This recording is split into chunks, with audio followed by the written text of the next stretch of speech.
say, Barry G? My mic no on. What time is it? Friday afternoon, 1:45. Oh, yeah.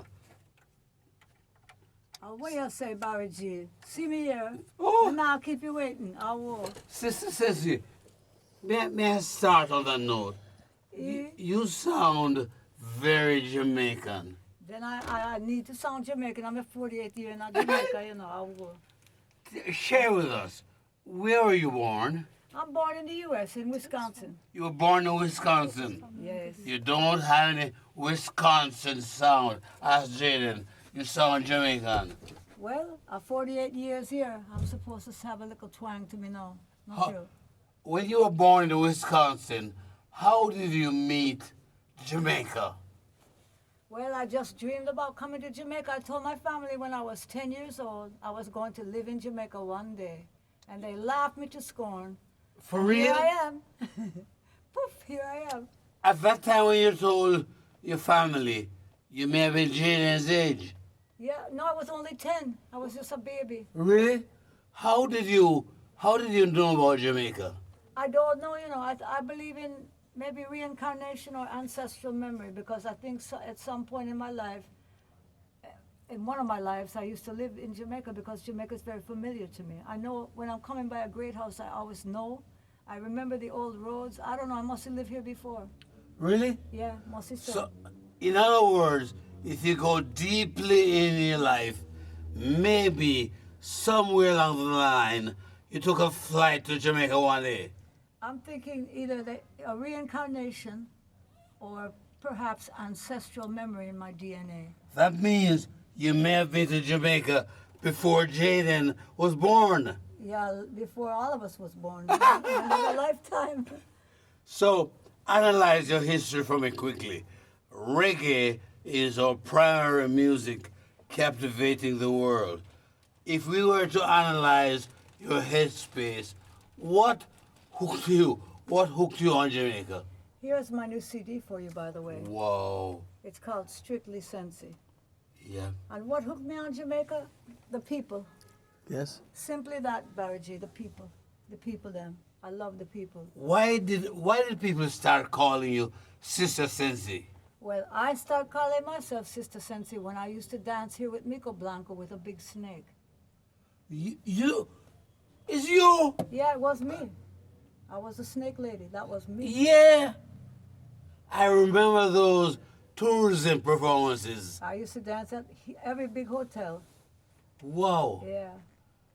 How did you learn about Jamaica from youth coming into womanhood? I don't know, you know, I just always wanted to come here. And I came here in 1974, and I loved it. So I decided I was going to move here in 1975. 1975. Right. Wow. So before that, were there Jamaicans of note? Were there Jamaicans you were connected to? No, that was before Bob Marley started hitting and everything. Bob really put Jamaica on the map, I think, you know?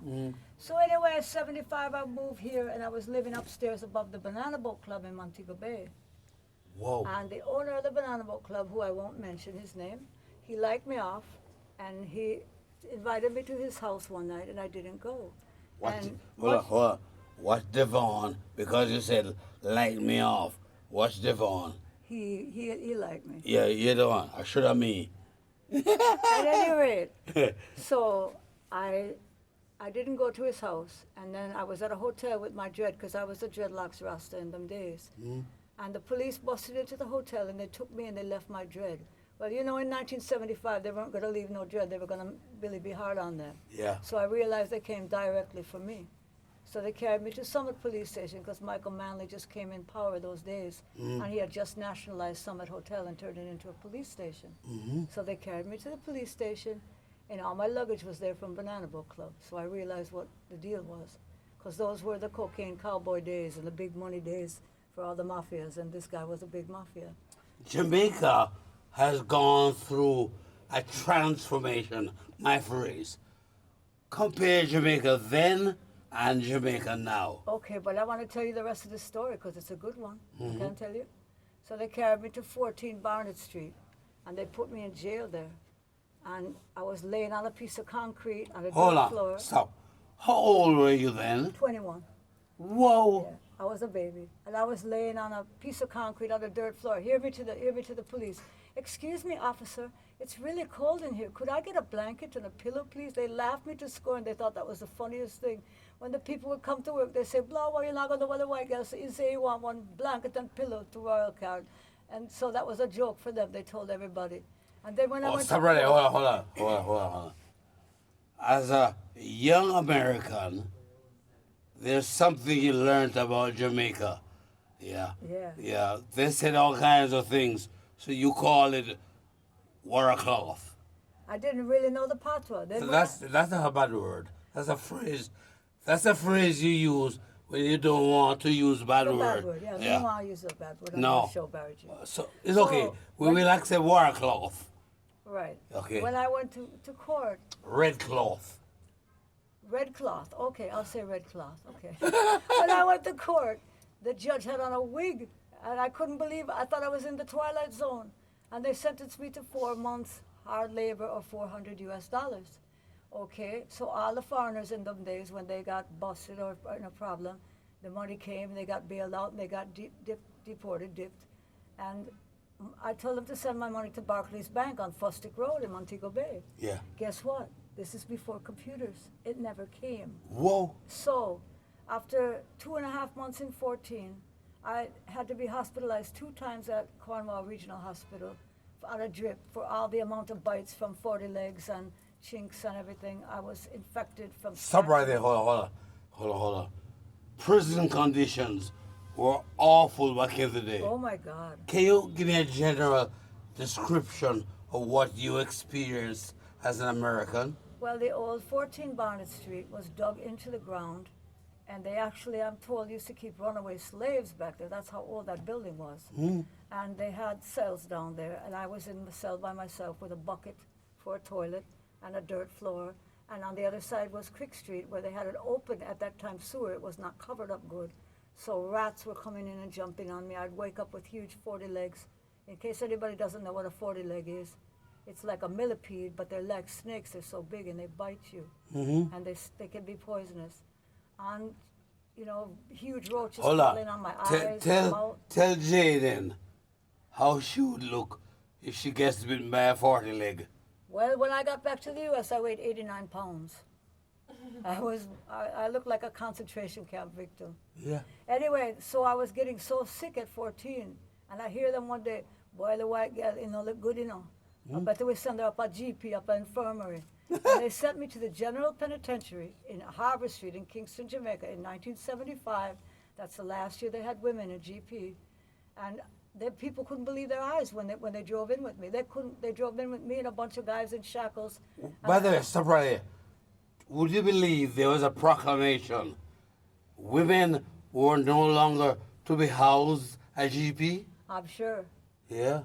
Well, they put me in the infirmary and they dressed me up in this little cloth dress and a bonnet. I looked like I was from the 1800s, and then they had me working in the garden. And then after another month and a half, 2 weeks before my whole 4-month sentence was up, they found my money at Barclays in Kingston, put me on a plane and deported me. Wow. Yeah, and then I went back to the U.S. and I gained, because I only weighed 89 pounds, I gained back my weight. I stayed 3 more months, and I smuggled a boa constrictor and a pair of pantyhose in my suitcase, and I came back and became the great snake lady, where I lived here and danced for 10 years with Miko Blanco. Wow. Yeah. All in all, with all the trials and temptations, share with me the positives of Jamaica. Some beautiful times you've had on this soil. Well, and I gotta say, even though the conditions were horrible in the jail when I was there, the people were kind. It's the people of Jamaica that I love. The people, you'll never find anybody like Jamaica. There's nobody like Jamaicans on this whole globe, and I've traveled a lot. The Jamaicans just have a beautiful heart, They don't judge you by the color of your skin. They judge you by who you are, and they're kind. They're just sharing. If you go to a Jamaican house for dinner and they have enough food for 4 people, they're going to make food for 5 people, and they never make you know, They just sharing, give you the shirt off the back kind of people. Overall, how many countries would you say you have traveled? Oh, God, many. I've been all over. I haven't been. No, there's a reason why I ask. So let's go 1, 2, 3. Well, I've been all over the Caribbean, and I've been to Canada, and I've been all through Mexico, and that's it. That's where I've been. Yeah. I haven't done Europe, and I haven't done South America. In all those travels, how do you find Jamaica of all the countries you've traveled? But then you don't see me here now. This is where I always come.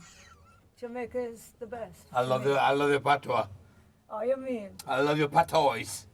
My patoy. Yeah. Oh, red cloth, Barry G. Red cloth.